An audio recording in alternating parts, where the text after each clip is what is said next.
I guess it's true what they say. You find your signs in the most unexpected places.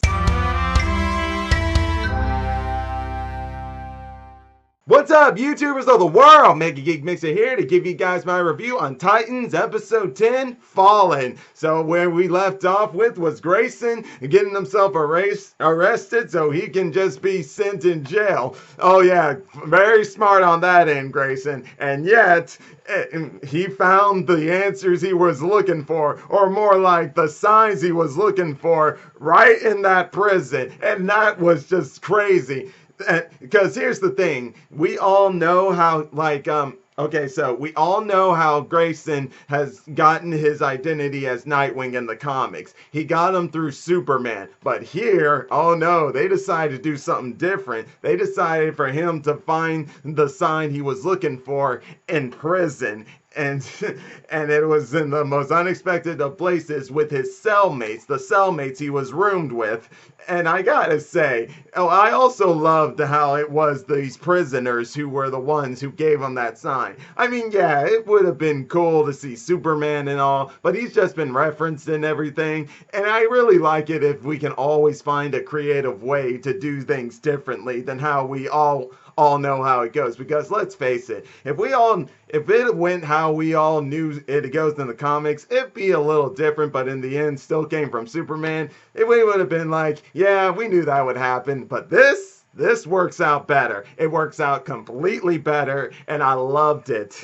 I mean, seriously. It also really showed how, like, pretty much back in the Flash and Arrow, like how these guys found allies in unexpected places. For one, Oliver, he found Talia in the same prison as him, and then there was Flash in that befriending this guy who was played by Bill Goldberg. I forgot who his name was because it's been a while since I watched that episode, but still, it's just also the same with Grayson. Not necessarily these guys weren't exactly his friends or anything, but they ended up making him wake up to how stupid he was being. Because let's face it, all this time, the OG Titans, they've just been complete and utter idiots. Like, seriously, guys, I get it. I get that y'all feel guilty about it and stuff. And I really do. But really, there's a time when you've got to learn to find a way to move on from it. Don't just keep running away from it or think you can just bury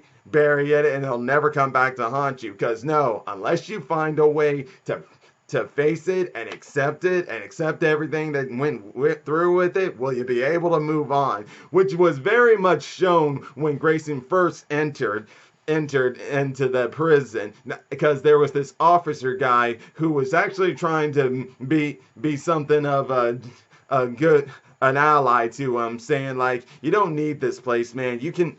We'll set you up somewhere in a private place because you were a police officer. You probably did something wrong and stuff. Basically, he was just pretty much not spot on, but he was very close to believing why Grayson got himself arrested. And that was in the fact that he thought it was because he did something wrong and he thinks that people are blaming him for it when it's really not his fault. When in reality, it really is. It's just a matter of Grayson being an idiot.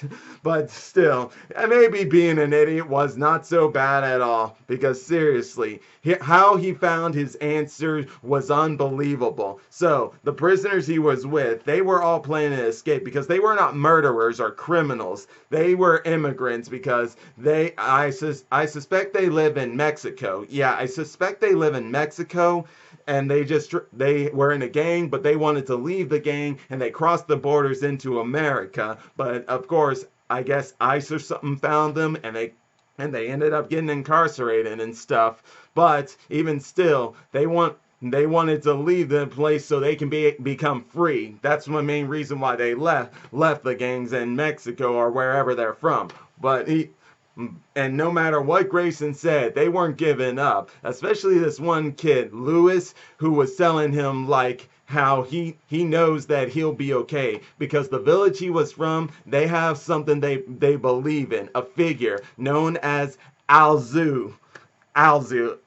Alazoo. I think it's spelled Alazoo. I'm sorry if I butchered it. All I just know is as soon as I saw the drawing he made there, I was like, uh-oh, there's your sign, Grayson. Now you know what you're gonna be. All you gotta do now is make that costume. If I'm a betting man, I would say that the costume will appear and the week after next week's episode. And the next week's episode, I forget what that title is. It was kind of hard from what I saw. I think it said EOL, which I don't get what that means, but we'll probably see here. But the episode after that is called Frax Hawk. I think that's going to deal with Hank and Don. That's my guess, but I would also like to think that that it'll also deal with Grayson, what's the best way to put it? Oh, I don't know. All I just know is that I'm guessing next week's episode after next week, episode 11, no, not 11, 12. That's my guess. But if it does happen next week and we get the Nightwing costume earlier than expected, I'm not complaining here, man. I'm not going to complain at all because, hey, everyone here has been waiting for Nightwing for a long time, and we are finally going to get him here. But to close things out on this part, one thing that helped Grayson really wake up was how another guy was telling him that he's not going to believe he's dead or anything if he goes out. Because he and his friend, they had 3 people at first, but one of them died, but they were still going to go through with it. Grayson thought they were being foolish and had no chance, and they weren't going to make it out alive. But this other guy, he told Grayson that if he dies, then he knows it's over. But if he's alive, he takes that as a sign from God that it's not over, and that his life, and he still has much to live for and much to go off on. And especially the part where I think he really woke Grayson up and telling him that he's being blind, because that's what Grayson was telling him, but he reversed that in a whole different direction. And that alone was able to finally make Grayson help those guys escape. And now all we gotta do is wait for figuring out how he'll escape. I think Bruce Wayne's still gonna help him out with that. If not Bruce, maybe somebody. But now moving on over, let's go ahead and just head on over and talk about other people, such as the other main plot in this story was Beast Boy finding Connor. So Connor, after his little mistakable thing of thinking he was beating up the bad guys, he started to go on the run. He even tried to get rid of Crypto. But Crypto, yeah, he's not going to leave him. He decided to get Garfield, and Garfield finds him, and he's like telling him, and then he ends up telling them about how even though, yes, you made a mistake and everything, that doesn't mean you should just give up on yourself so quickly. Because that's one thing Gar is noticing, is that, first off, being a Titan, it's not going to be perfect or anything, and that we've all got our issues, but we all still do the best we can. He was going, and at first it looked like it might have looked like he would have gotten finally Bruce Wayne, but oh no, as we saw, Cadmus found out and has finally figured out where he is, so they don't waste time. And then, no surprise, Mercy Graves shows up as well. But before going to that, let me just say, was I so happy? Yes, not only did we get character development from Gar in last week's episode, and a little bit this week, but we actually finally got to see him in action again as Beast Boy the Tiger. I still hope we can see some more animal forms here down the line. If not at the end of this season's episode, at least hopefully in next season's episode, if they're making a next season. I believe they are. I want to believe that. But still, it was great to see him again. But once Mercy Graves found this out, we learned something very interesting. Because first off, she's not Lex Luthor's right-hand woman for nothing. Because with her words of persuasion, she was able to get Connor to come with her to Cadmus. But also, when she went to talk with Garfield one-on-one, did we find out she actually knows Niles Colden. No, and let's be honest, no surprise there. I mean, first off, let's say if what she's saying is true and Cadmus and Niles have had crossovers before. They've had face-to-faces and whatnot from time to time.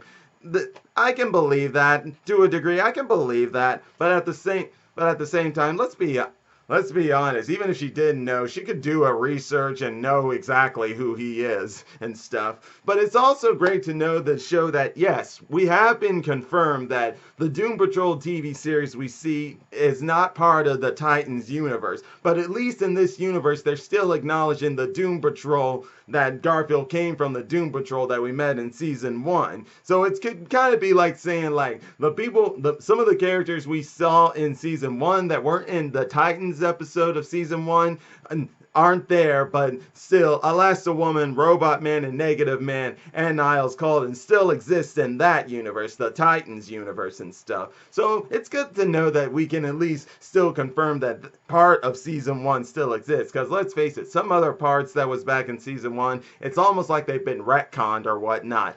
But it's great to see they kept this one. But still, what Mercy Grave was trying to do was get Beast Boy to join her or something like that, or basically like ask him what he wanted. Well, what he wanted was to be a Titan. But here's where the kicker comes in. Mercy Graves was like, I think that's an excellent idea. And all I gotta say is, straight off the bat, that's just bad news. Like, even if, say, she does somehow influence the Titans to come back together, like she sends clues to each of them their way to come back together and stuff, that makes you know that she's got something up her sleeve with both Gar and Connor, or just with Connor or Gar. I don't know what to say on that end, but let's be honest. Sometimes, even though when Lex Luthor's been supportive of some of the superheroes, it's been for his own agenda. Bear in mind, some of those agendas, most of them come out not with good results, and some of them come out like he just helped them out and he's not going to do anything about it afterwards. So you can bet yourself that that's how it's going to be with Mercy Graves. All I just know is we need to be on the lookout for her. And then finally, one more little small detail to link in there is Raven. So it seems like she was kind of able to control herself because she befriended a girl she found in some soup kitchen who I guess was being under the care of some gangster or thief or something. But after she saved her, she went with that girl and found out that this girl is with few runaways who I guess she says can help her. I wonder what she means by that. But besides that, after saving her, it looks like part of her powers, the dark part of her powers, have somehow escaped her and then possessed this stone gargoyle and just destroyed and just pretty much killed that guy. In the meantime, Donna Troy's going out there looking for her. Now, there's not really much to say on this because we don't really have much clues to go off on this one. But one thing we can be certain of is that this is all setting up for next week's episode. At least I hope. And at least into giving us questions about who are these kids and will Donna be able to find her? Because from what I saw, it looks like Starfire might be the one to find her.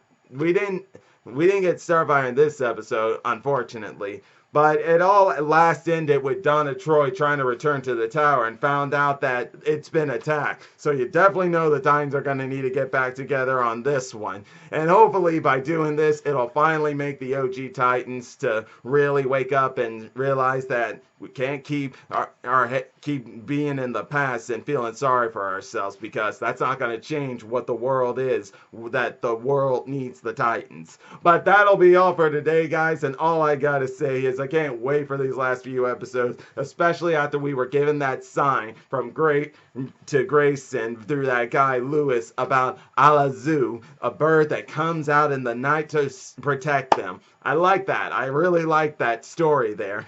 But definitely, guys, boy, I can't wait for what's coming next. But until then, hey, if you're enjoying my videos, all you gotta do is click that like button, subscribe to the channel, hit the bell icon to be notified when I make more videos. Until then, MegaGeekMixer signing out. Bye!